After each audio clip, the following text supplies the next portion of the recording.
So, one of the many things in cosplaying is choosing a character to cosplay. And a lot of people will ask, well, what character should I do? And I have this problem as well where I don't know which character I should wear to an event or which character I should start next.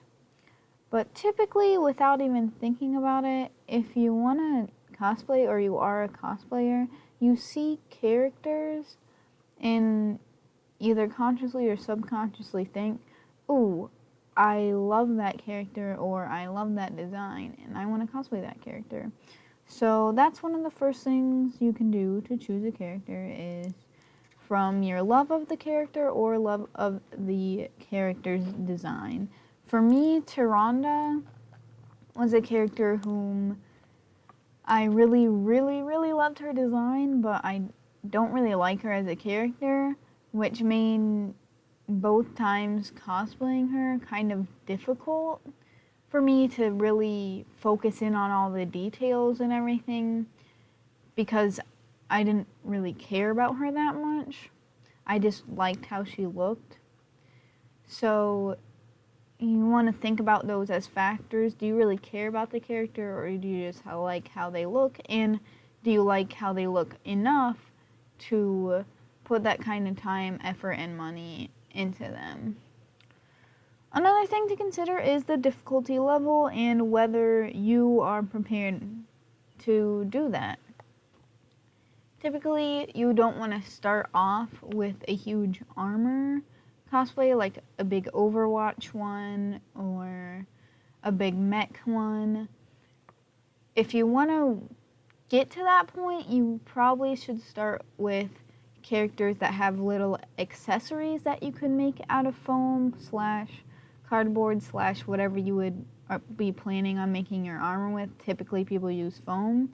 So for me, getting to the point of redoing Brigitte would be Cybernico, since she has the LEDs and she has like the little accessories that I made from foam, and also Mama has the little accessories I made from foam. And it's better to start with something that's within your skill set and a little bit outside of your skill set so you can work on those things, but not have those as a main make it or break it point for your cosplay. And there's plenty of easy cosplays to start out with that are pretty cool designs that you can get from thrift stores, altering stuff from thrift stores, and Halloween stores if it's around that time, or Party City or something, or like Amazon. Just get cheap costume stuff and then alter that if you're not comfortable with making your own props yet. And once you get to the point where you've got all this huge 10-page list of cos plans, you have 15 unfinished cosplays in your closet, and you can't decide who you want to bring to the next con or event. So a lot of the times cons have themes that aren't really like strict themes or anything. They just theme like their guest around it, or they have a little like they theme their badges and banners around it and stuff like that. So for example, ShudoCon had like a magical girl theme, a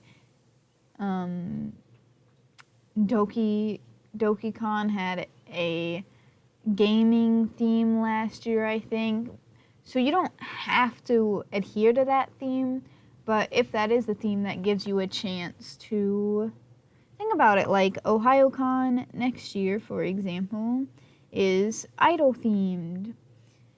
So, of course, I'm thinking, oh, I have all these idol ones, so I should at least start with those, right?